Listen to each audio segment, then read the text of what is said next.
Salam seluruh pemirsa, sebelum menyampaikan firman Tuhan, saya ingin menyanyikan sebuah pujian bagi saudara-saudara sekalian dan untuk kemuliaan bagi nama Tuhan.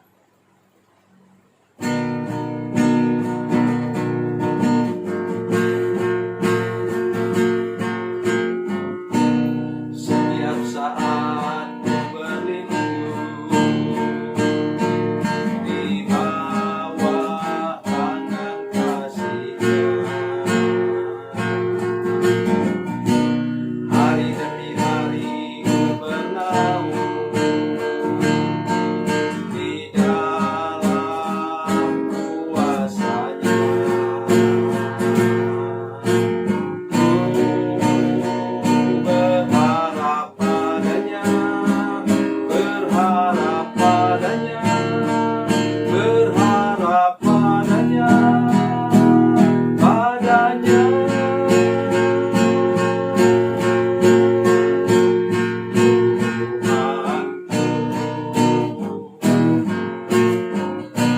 Setiap pagi ku menanti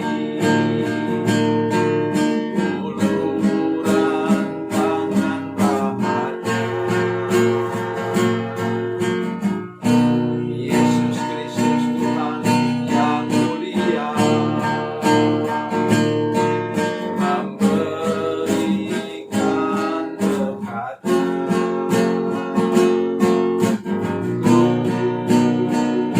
Berharap padanya, berharap padanya, berharap padanya, padanya.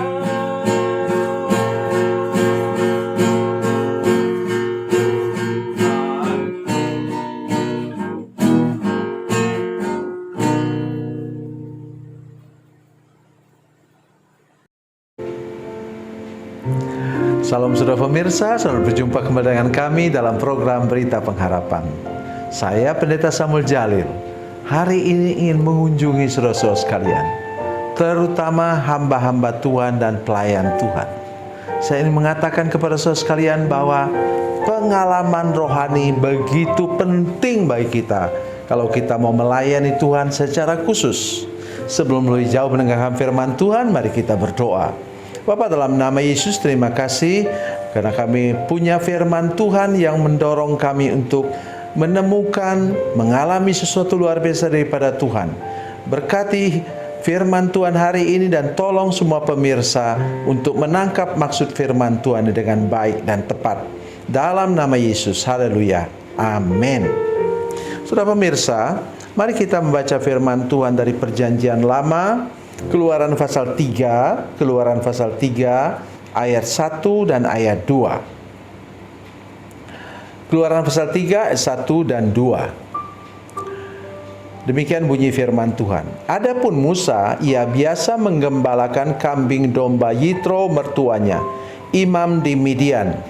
Sekali ketika ia menggiring kambing domba itu ke seberang padang gurun, sampailah ia ke gunung Allah, yakni gunung Horeb. Lalu malaikat Tuhan menampakkan diri kepadanya di dalam nyala api yang keluar dari semak duri. Lalu ia melihat dan tampaklah semak duri itu menyala, tetapi tidak dimakan api. Amin. Saudara pemirsa, Musa sudah biasa katanya menggembalakan kambing dombanya kemana-mana. Waktu itu Musa sedang melarikan diri ke Midian karena mau dibunuh oleh Firaun.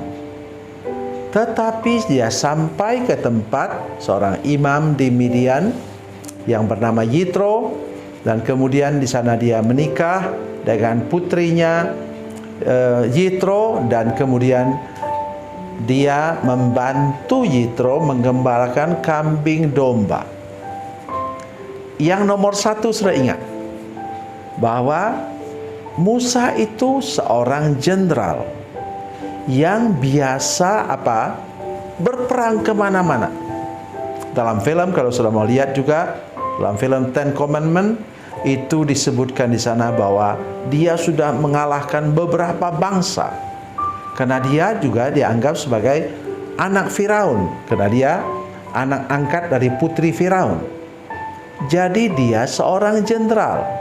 Jenderal itu tentu berbintang 4. Sekarang jadi gembala kambing domba. Kenapa?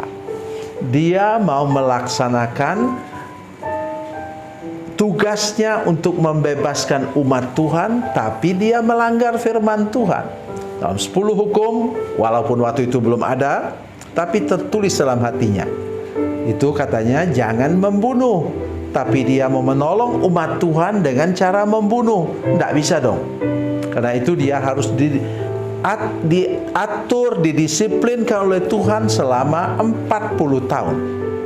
Setelah masa 40 tahun berakhir, dia sudah menjadi orang yang rendah hati. Sudah lihat dalam perjalanan hidupnya bersama dengan Tuhan, memimpin umat Tuhan keluar dari Mesir, dia selalu menggunakan tongkat. Tongkat untuk apa? Lambang bahwa dia sudah menjadi orang yang rendah hati, lemah, lembut, dan rendah hati. Sudah pemirsa, mari kita lihat hal ini pada hari ini. Sesudah cukup waktunya, maka Tuhan menampakkan diri kepadanya sehingga Musa kemudian siap untuk melayani Tuhan. Hari ini mari kita belajar sesuatu. Dalam perjalanan hidup saudara sekalian, ada waktunya Tuhan mendisiplinkan engkau, mengajar engkau sedemikian rupa, mungkin dengan cara yang keras dan tegas. Untuk apa? Supaya saudara sekalian bisa terbentuk dan siap hatinya, siap mentalnya untuk melayani Tuhan. Oh, saudara-saudara sekalian, selama 40 tahun membawa umat Tuhan sampai hampir masuk ke tanah perjanjian di seberang Yordan. Musa mengalami begitu banyak tantangan dan kesulitan hidup, menghadapi umat Tuhan yang keras hati, tetapi dia sudah menang. Jadi sebelumnya pun dia sudah menang, sehingga dia kuat melewati segala macam tantangan hidup ini. Ya, jadi saudara sekalian, itu sebabnya mengapa saya tadi katakan bahwa Musa itu selalu bawa tongkat. Kalau dia sudah mulai mau keras dan tegas, Tuhan ingatkan dia, lihat tongkatmu itu. Tanda engkau sudah menang dalam pelajaran selama 40 tahun. Bukan sembarang waktu, saudara sekalian. 40 tahun, bukan 4 tahun. Dan hari ini kita belajar dari firman Tuhan bahwa kemudian dia dibawa Tuhan ke gunung Allah, dan kemudian di sana dia melihat api yang tidak membakar semak itu. Saudara pemirsa, mari kita hari ini belajar sesuatu, bahwa begitu penting juga kita punya pengalaman rohani. Kita bukan bergantung kepada pengalaman rohani. Ini Alkitab ini sudah lebih dari cukup. Alkitab ini sudah lebih dari cukup untuk kita. Kejadian sampai dengan Wahyu. Tetapi jangan lupa, dalam perjanjian baru pun kita perlu pengalaman rohani. Pengalaman rohani yang mana? Sudah ingat seorang yang dengan sadis menganiaya umat Tuhan, namanya Saulus. Kemudian ketika dia sudah mau pergi ke Damsyik, ke Asyur untuk menghancurkan umat Tuhan di sana, maka dia lihat penglihatan dari surga. Tuhan Yesus menyatakan diri kepadanya. Itu yang mengubah, menjadi titik balik hidupnya, sekarang menjadi rasul Tuhan. Apakah tidak penting, saudara sekalian? Sangat penting.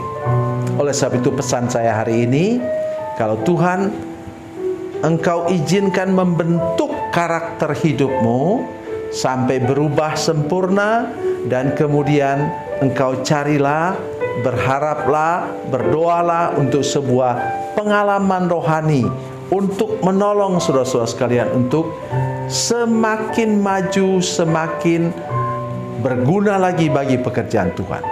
Sesudah pengalaman itu kemudian Musa kembali ke Mesir. Dan ingat, lewat 10 tulah yang melalui Musa dilakukan untuk Firaun, pemimpin orang Mesir itu saudara sekalian, umat Tuhan yang sudah terjajah selama ratusan tahun dilepaskan. Saudara akan mengalami hal-hal luar biasa.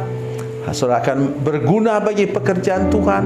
Dengar baik apa yang saya katakan, para hamba Tuhan yang terutama yang masih muda, carilah, rindukanlah, harapkanlah pembentukan daripada Tuhan dan juga pengalaman rohani yang luar biasa. Maka Tuhan akan menggunakan engkau, memakai engkau secara luar biasa ke depan sana untuk mempermuliakan nama Tuhan dan mengerjakan pekerjaan-pekerjaan Tuhan yang luar biasa untuk kemuliaan bagi nama Tuhan. Tuhan Yesus memberkati, Tuhan Yesus baik. Mari kita berdoa. Bapa, dalam nama Yesus, terima kasih banyak Tuhan untuk kasih dan anugerah Tuhan bagi kami. Kami berdoa supaya semua pemirsa yang mendengarkan program ini sungguh-sungguh punya kerinduan dan harapan untuk terbentuk menjadi hamba Tuhan yang rendah hati dan sabar dalam pelayanan pekerjaan Tuhan, dan juga punya pengalaman rohani yang luar biasa untuk supaya pelayanan mereka semua Tuhan dapat berkembang, maju, dan dapat dipakai oleh Tuhan secara luar biasa. Terima kasih Tuhan, terpujilah nama-Mu. Dalam nama Yesus, haleluya, amin.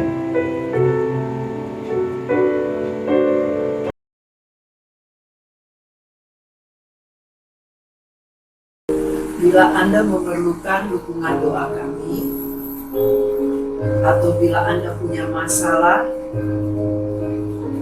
yang ingin didoakan, silakan menghubungi nomor telepon kami 0812 7661 1125. Dan bagi Anda yang berada di luar negeri, silakan menghubungi +62 812 7661 1125. Tuhan Yesus memberkati, Tuhan Yesus berkati.